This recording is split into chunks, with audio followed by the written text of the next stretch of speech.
Hello, dans cette vidéo, je vais t'expliquer comment on gère un appel de vente de A à Z, donc en 6 étapes.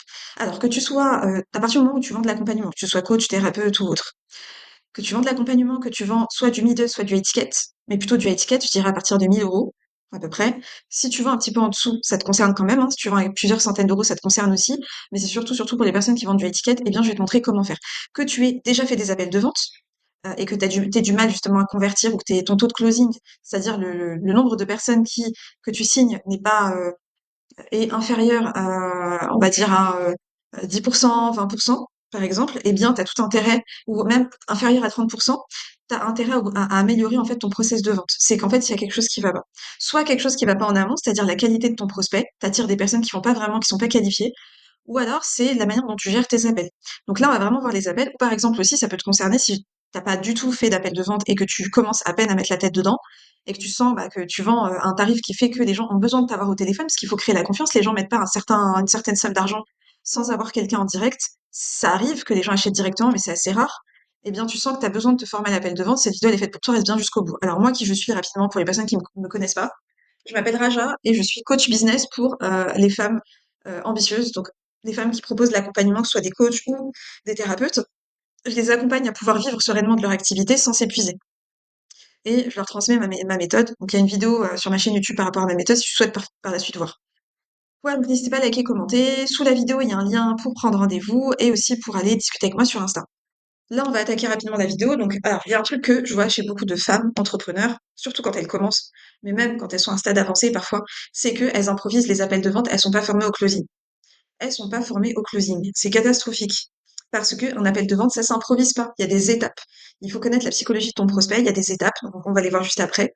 Là, j'ai vraiment simplifié, on va dire la méthode, parce que moi, je transmets cette méthode à mes clientes, mais on va vraiment dans le détail. Donc voilà, on va vraiment dans le détail. Là, j'ai simplifié pour que tu puisses comprendre vraiment les étapes indispensables que tu dois traiter lors de l'appel de vente par lesquelles ta prospect doit parcourir.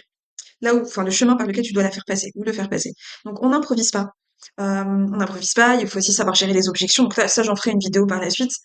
Mais c'est pas possible. Moi, par exemple, j'ai une cliente qui m'a rejoint dans l'accompagnement, qui je lui ai donné la méthode, je lui ai donné un script, je lui ai montré comment gérer les objections, etc. Elle a improvisé et elle a perdu des opportunités. Voilà, enfin, on va dire que ça a accéléré le fait qu'elle ait perdu des opportunités. Il y a eu des appels de vente qui se sont pas faits. Moi derrière, j'ai analysé, j'ai regardé, on en a discuté, j'ai vu un peu comment se sont déroulés ces appels. Et en fait, elle a commencé par être structurée, puis au bout d'un moment, très rapidement dans l'appel, elle a improvisé, elle est partie dans tous les sens. Voilà. Une erreur aussi que font beaucoup pendant les appels de vente, c'est de trop parler. Le prospect, il faut vraiment que ce soit le prospect qui parle le plus. Toi, tu dois parler peut-être à 20%, dans 20% de l'appel. 20%, pas plus de 30%. Le prospect, il doit parler 80% du temps. Tu dois le faire parler, tu dois poser des questions, tu dois rebondir et par contre, l'amener là où tu veux, hein. Faut pas laisser la prospect t'amener là où elle veut. Et voilà, il y a pas mal d'erreurs à ne pas faire. Et surtout, il faut respecter ces étapes-là.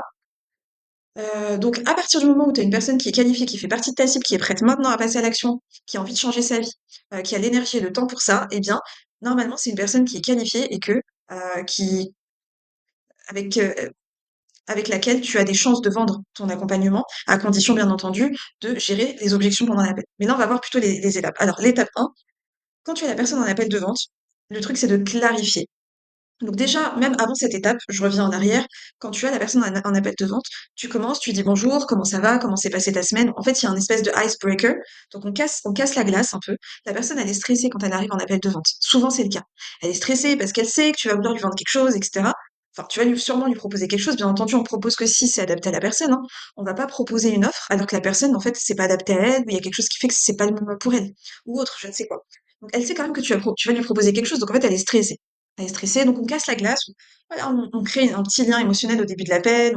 On n'engage pas l'appel direct, on n'engage pas le process direct. On lui demande comment ça a été sa semaine. Voilà, on lui demande comment ça se passe de son côté, comment elle se sent. Pendant quelques petites minutes, elle va s'exprimer, puis après, on pose le cadre. Donc, on pose le cadre, on lui dit comment va se passer l'appel. Donc ça, c'est préalable aux étapes, hein. C'est vraiment le tout début. On lui dit comment va se passer l'appel. Donc, on lui dit que on va aller explorer sa situation. Et pour ça, on va lui poser des questions. que en fait, elle va pouvoir nous interrompre à n'importe quel moment si bien sûr, moi, c'est ce que je permets aux gens, ils peuvent m'interrompre quand ils veulent. Moi aussi, je me donne, enfin, je demande l'autorisation. Je me la donne pas, pardon. Je me donne l'autorisation. Enfin, je demande, pardon, l'autorisation à la prospect. Euh, si je peux l'interrompre, parce qu'en fait, des fois, il y a des prospects qui parlent énormément pendant les appels, c'est très compliqué de les gérer.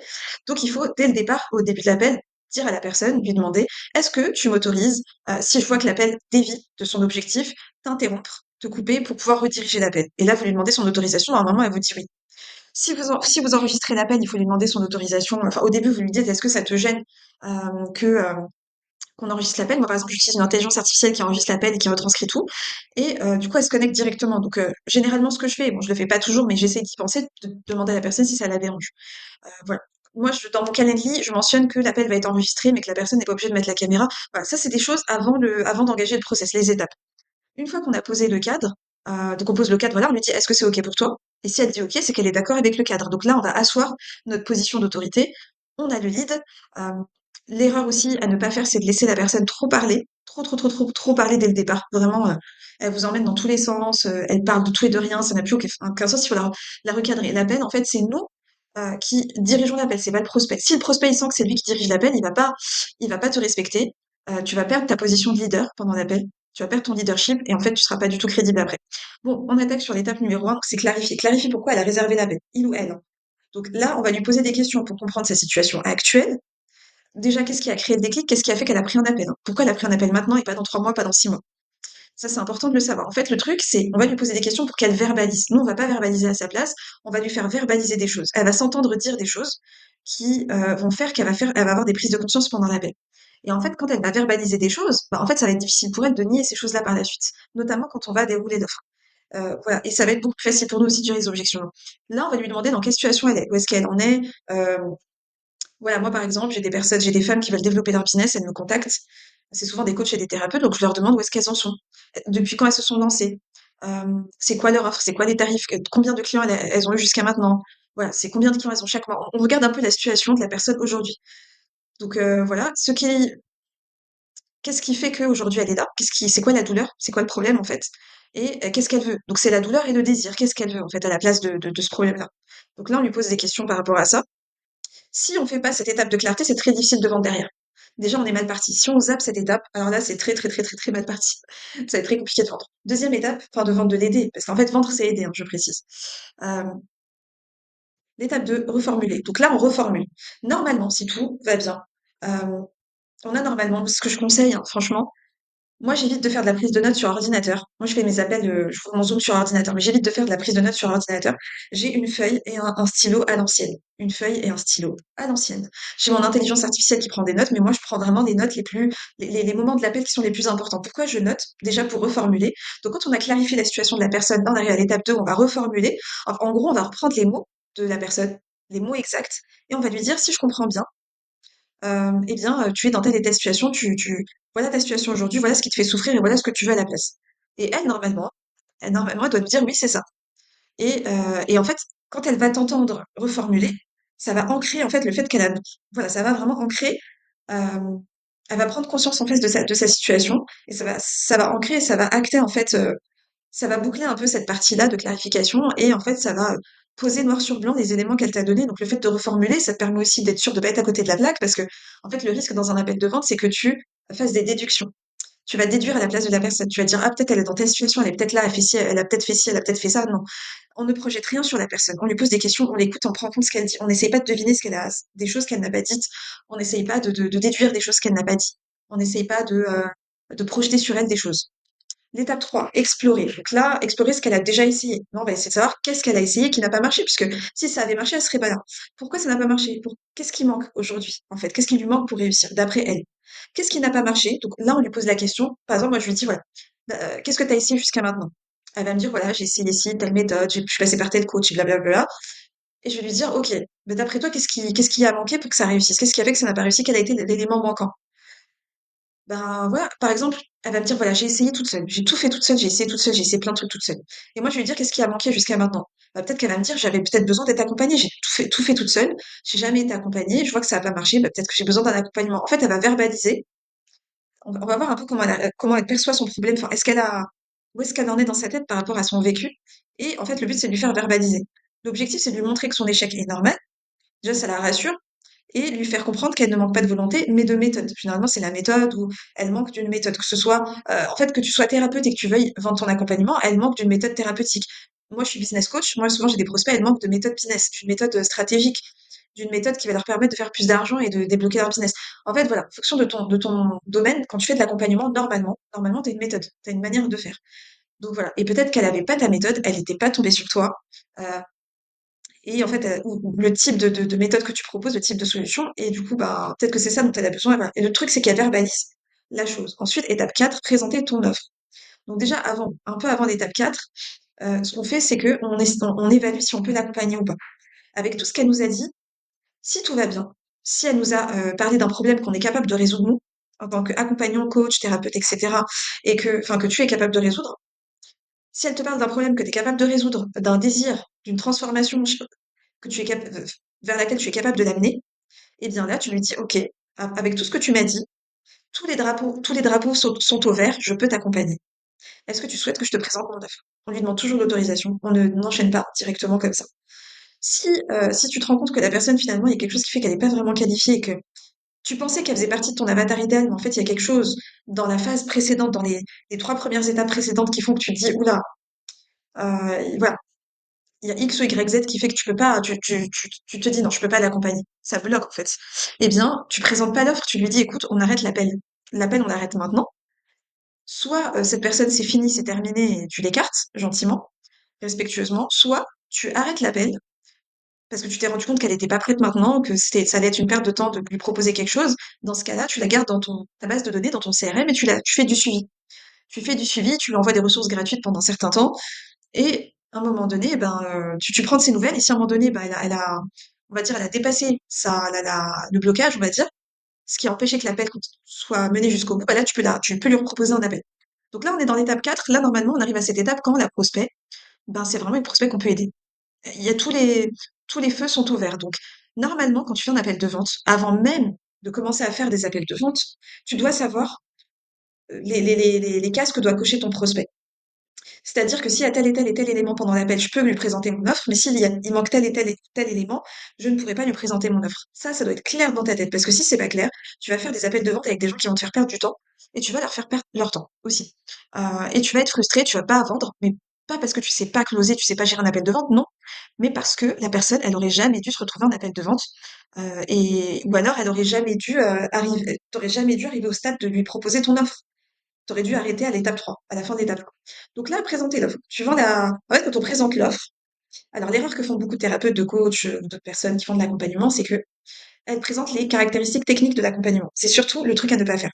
Là, on parle du désir de la personne. On fait le lien entre euh, son problème, son désir et notre offre. C'est-à-dire, on lui montre que l'offre est capable de résoudre le problème qu'elle nous a cité juste avant, dont elle a parlé avant. Et que cette offre peut l'amener donc d'un point A à un point B, c'est-à-dire de la sortir de son problème pour l'amener à son désir, sa situation rêvée, la transformation désirée. Donc on vend une destination, on vend pas le ticket, hein. On vend pas une fiche technique d'un accompagnement. C'est pas, on va pas commencer à parler des modules, des détails techniques. C'est pas maintenant. Ça, c'est à la fin de l'appel quand on parle des modalités de l'accompagnement, c'est-à-dire un accompagnement qui dure 4 mois. Voilà, ça dure 4 mois. Tu vas avoir accès à des zooms toutes les 2 semaines, toutes les 3 semaines, je ne sais quoi. Tous ces éléments techniques, ces modalités-là de ton accompagnement, tu ne les présentes qu'à la fin, juste avant d'annoncer le tarif, par exemple. Là, là, on lui parle de la transformation. On lui parle de l'avant-après, le chemin par lequel elle va passer, les étapes qui sont dans l'offre en fait, enfin les étapes de transformation, comment cette offre va l'amener d'un point A à un point B à la vie qu'elle désire, à la situation désirée, à la transformation désirée. Et on lui donne des détails, on reste un peu généraliste, mais suffisamment clair pour qu'elle comprenne que cette offre peut l'amener là où elle souhaite, et on lui donne des détails que si elle pose des questions pour ça. Si elle pose des questions, là, on va dans le détail. Mais on commence pas à noyer le prospect avec des détails pas possibles. On passe pas, on fait pas. Alors cette étape-là, on n'y passe pas 1 heure non plus, hein. Moi, ce que je conseille à cette étape-là, quand tu fais un appel de vente via Zoom, par exemple, ou Google Meet, en visioconférence, tu peux préparer une slide, un visuel qui présente ton offre, quelque chose de très synthétique et visuel. Ça va rassurer ton prospect. Voilà. Ensuite, l'étape 5, c'est gérer les vraies objections. Normalement, avec les questions que tu lui as posées en amont, en début d'appel, les objections, elles ont dû ressortir. Généralement, tu as un script. Moi, ce que je fais, c'est que je transmets un script à mes clientes. C'est quelque chose sur lequel j'accompagne mes clients. Je leur donne un script qui est hyper, hyper, hyper détaillé, hyper travaillé, etc. On travaille dessus. Elle travaille dessus, elle l'utilise, etc. Et là, voilà, là, j'ai parcouru les étapes. Je t'ai pas donné non plus. Enfin, c'est vraiment pour que tu vois les étapes principales. Mais ce que je conseille, c'est de se baser sur un script de closing qu'on essaye de suivre, alors pas de manière robotisée, mais voilà. Et en fait, on va aller en profondeur dans les questions. Donc, dans l'étape de clarification, tout au début de l'appel, donc l'étape 1, je crois, il me semble qu'on a vu dans cette vidéo, on va poser beaucoup, beaucoup, enfin, certaines questions, pas beaucoup de questions, mais des questions qui, normalement, ont dû faire ressortir les objections. On peut poser une question notamment qui est, euh, avant de proposer l'offre, par exemple, on peut poser la question de qu'est-ce qui peut t'empêcher aujourd'hui de te faire accompagner? Et là, elle va nous dire, oui, mais en fait, j'ai peur de pas avoir le temps. Ah, je sais pas si j'aurai le budget. Là, les objections vont ressortir. Normalement, on traite les objections le plus tôt possible dans l'appel. Il faut traiter les objections le plus tôt possible. Il faut éviter d'avoir un paquet d'objections au moment de l'annonce du tarif. Il faut vraiment les traiter avant. C'est l'idéal. Après, on aura peut-être une ou deux objections à la fin, quand on annonce le tarif ou même voilà, avant le tarif. Mais il faut traiter le plus tôt possible. Vraiment le plus tôt possible parce que toutes les objections qui sont pas traitées avant l'annonce du tarif, elles vont arriver à la fin de l'appel. Elles vont tomber d'un coup. Les objections, ça peut être je dois réfléchir, c'est pas le moment, il faut que j'en parle à mon mari. C'est rarement des vraies objections. Alors, il faut savoir que quand ta cliente ou ton client, enfin ton prospect, pardon, ou ta prospect te balance une objection ou plusieurs objections, généralement, c'est une espèce d'objet, c'est un écran de fumée, hein. La vraie objection, elle se trouve souvent derrière. Derrière, il y a du doute. Donc, soit la personne, elle doute d'elle-même, elle doute de toi, ou elle doute que ça marche pour elle. Voilà. Souvent, c'est une question de confiance. Euh, Par exemple, quand elle te dit, j'ai pas le budget, je pense que j'ai pas le budget, je sais pas si j'ai le budget. Alors, soit elle a pas suffisamment pour remplir son frigo, et là, éthiquement parlant, on lui vend pas, il faut qu'elle paye ses factures, qu'elle puisse manger. Soit elle a de quoi remplir son frigo, elle a de l'argent. Elle te dit qu'elle a pas de budget, mais c'est pas j'ai pas d'argent, c'est je ne sais pas si je vais mettre mon argent chez toi. J'ai pas suffisamment confiance en toi. Je sais pas si tu vas m'amener du résultat, etc. Donc ça veut dire ça en fait. Faut que j'en parle à mon mari. Alors c'est souvent le cas, mais parfois c'est aussi une excuse, hein, faut le savoir. En fait, la cliente, elle essaie de gagner du temps. Mais c'est pas toujours le cas. Des fois, vraiment, c'est vrai. Des fois, elle en parle à son mari. Normalement, pendant l'appel, tu poses la question, tu lui demandes si elle est la seule à prendre ses décisions. Normalement, avant même de proposer ton offre, tu es censé lui demander comment elle prend ses décisions. Est-ce que son mari il est impliqué ou pas? Si jamais elle te dit, avant de proposer ton offre, avant l'étape 4, si jamais elle te dit que elle prend des décisions avec son mari, il ne faut surtout pas lui présenter ton offre. Il faut éviter de le faire en tout cas. Il faut éviter de le faire. Ça peut arriver qu'on aille jusqu'au bout quand même. Moi, ça m'est arrivé quand même de dérouler l'offre, mais vaut mieux éviter. Le mieux, c'est de proposer un deuxième appel avec le mari. C'est idéal. Après, si elle te dit que le mari peut pas venir, qu'il veut pas, etc., bah, tu vas jusqu'au bout de ton appel, tu présentes l'offre, mais c'est pas l'idéal. Voilà. Et donc, ces objections-là, alors ça, c'est un exemple d'objection, il faut les traiter. Il faut savoir les traiter. Il faut que tu connaisses sur le bout des doigts comment répondre aux objections. Il faut que ce soit du tac au tac. Si tu commences à bégayer, c'est mort. Tu vas perdre des ventes pour rien. Les objections, tu dois savoir lesquelles reviennent le plus et tu dois savoir les traiter du tac au tac. Tu dois pas bégayer là-dessus. Parce que sinon enfin, tu vas juste perdre bêtement des appels. Tu vas pas savoir rassurer la personne, tu vas pas savoir, tu vas bégayer. Et ça, c'est dommage, alors qu'en fait, ton offre peut aider cette personne-là. C'est juste que t'as pas su la rassurer, lui travailler son mindset, en fait. Lui faire prendre conscience, lui faire des déclics. Ton rôle, c'est de rassurer, mais pas de convaincre, hein. On n'est pas là pour forcer la vente, on n'est pas là pour convaincre.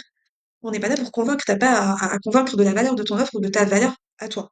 Si la personne, elle n'est pas persuadée de ce que ça peut lui apporter, il faut essayer de traiter enfin, en mode objection, mais il faut pas non plus commencer à se travestir pendant l'appel, en fait. L'étape 6, c'est renforcer la décision. Quand la personne, elle dit oui, alors si elle dit non, elle dit non.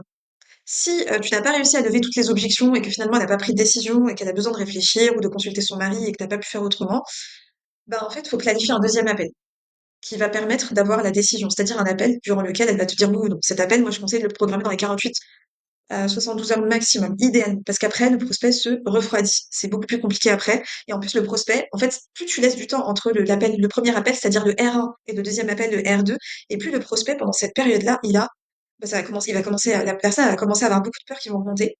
Elle va être face à elle-même, elle va commencer à cogiter et elle peut même annuler le deuxième appel si l'espace entre les deux est trop énorme. Donc là, imaginons qu'elle ait dit oui. Bah, la vente s'arrête pas à un oui. Elle a dit oui, ok, super. Si elle peut commencer tu peux même lui demander de verser le premier paiement avant la fin de l'appel.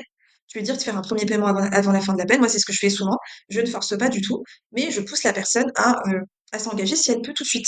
Voilà. Parce qu'après, les gens, euh, ton offre, elle peut l'aider, elle veut être aidée, mais après, c'est quelqu'un qui peut, après l'appel, commencer à complètement paniquer Et en fait, le fait de la pousser à s'engager, sans la forcer, lui proposer, et qu'elle accepte, eh bien, ça lui met le pied à l'étrier, et derrière, bah, ça la pousse à avancer et à pouvoir commencer à changer sa vie et ne pas reculer, alors qu'en fait, elle avait envie et que tu pouvais l'aider. Euh, donc, en fait, là, tu dois vraiment lui faire comprendre qu'elle a pris la meilleure décision pour elle, parce que c'est le cas, puisque ton offre peut l'aider. Si on arrive à ce stade de l'appel et qu'elle a dit oui, c'est qu'elle est persuadée que ton offre peut l'aider, que ton offre peut lui transformer sa vie. L'appel, normalement, il s'est déroulé de manière éthique. On ne force pas les gens. Voilà. Et puis, tu peux aussi interrompre l'appel quand tu veux. Peut-être que c'est toi, enfin, peut-être que tu voudras pas la prendre, peut-être qu'elle correspond pas aux personnes que tu as envie de prendre, avec qui tu as envie de bosser. Moi, ça m'arrive et c'est OK. Euh, donc là, quand elle dit oui, ce qu'on fait, c'est qu'on la projette dans le début de l'accompagnement. Donc, on lui explique comment va se passer la suite, à quoi elle va avoir accès, comment va se passer son premier rendez-vous, ou le premier coaching de groupe ou autre. Enfin, comment ça va se passer, comment elle va être intégrée. En fait, là, ça y est, elle rentre dans ton univers et il faut lui expliquer comment ça va se passer pour qu'elle puisse se projeter, que ce soit clair. Il faut créer de la clarté. Comme ça, l'appel se termine avec de la clarté et de la réassurance. Donc voilà, l'étape. Alors là, je résume, hein. C'est clarifier, reformuler, explorer, présenter la destination, traiter les vraies objections, renforcer la décision. Normalement, si tu appliques ces étapes-là, normalement, tu devrais vendre beaucoup plus. Ton chiffre d'affaires devrait augmenter déjà.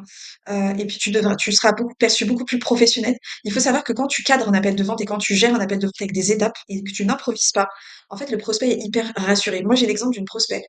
Moi, je le fais tout le temps, hein. Quand je commence ces appels de vente, par exemple, comme je t'expliquais tout à l'heure, c'est que je pose le cadre. Déjà, je la mets à l'aise. Je lui dis salut, comment ça va, comment s'est passé ta semaine, comment s'est passé ton week-end. Enfin voilà, ça fait plaisir de te parler, vraiment ravi d'échanger avec toi, ravi qu'on soit là ensemble. Enfin, on casse un peu la glace, on la met à l'aise. Ensuite, on pose le cadre. On lui dit, alors, est-ce que tu es d'accord pour que je t'explique comment va se dérouler l'appel? Elle va me dire oui. Donc là, je me rappelle d'une prospect, du coup, je lui ai expliqué, je lui ai dit, voilà ce qui va se passer pendant l'appel, voilà les étapes. Est-ce que c'est OK pour toi? Elle me dit oui, donc là, on enchaîne, on commence l'appel. Mais en fait, ce qu'elle m'a dit, juste à ce moment-là, juste après que j'ai posé le cadre, elle m'a dit, ouais, elle m'a dit, mais c'est hyper rassurant, quoi. T'es hyper rassurante là avec lui. Enfin, t'as vraiment posé des choses, elle me dit, j'adore, je suis hyper rassurée. En fait, quand t'entends ça au début de l'appel, mais c'est magnifique. Parce que tu te dis, mais elle est déjà en confiance, en fait. Tu vois, et tu mets en place une énergie de confiance, d'une sécurité. Surtout quand t'es dans l'accompagnement, quand t'es coach, thérapeute, t'es accompagnant, t'es formateur, c'est hyper important. La confiance. Dans tous les cas, de manière générale, et surtout quand tu vends du high ticket. Voilà, donc la méthode normalement va te permettre d'avoir des appels fluides et prévisibles. Tu vas arrêter de te casser la tête, tu vas arrêter de partir dans tous les sens, tu vas augmenter ton taux de closing, tu vas augmenter ton chiffre d'affaires, tu vas rassurer tes prospects avant de les faire basculer en clientes ou en clients. Et en fait, derrière, bah, tu vas pouvoir enchaîner les appels de manière hyper simple et tu vas plus te disperser et perdre ton énergie et te remettre en question. Parce que le problème de pas avoir des appels cadrés, c'est que tu vas te remettre en question. Tu vas te dire, mais c'est moi qui suis nulle. Je suis nulle. Voilà, je suis pas à la hauteur. Alors que non, c'est juste que t'as pas de méthode en fait. T'as pas la méthode. Voilà. J'espère que la vidéo t'a plu. N'hésite pas à liker, partager, commenter. Moi, j'adore parler de ce sujet-là. J'ai vraiment plaisir à parler de ça.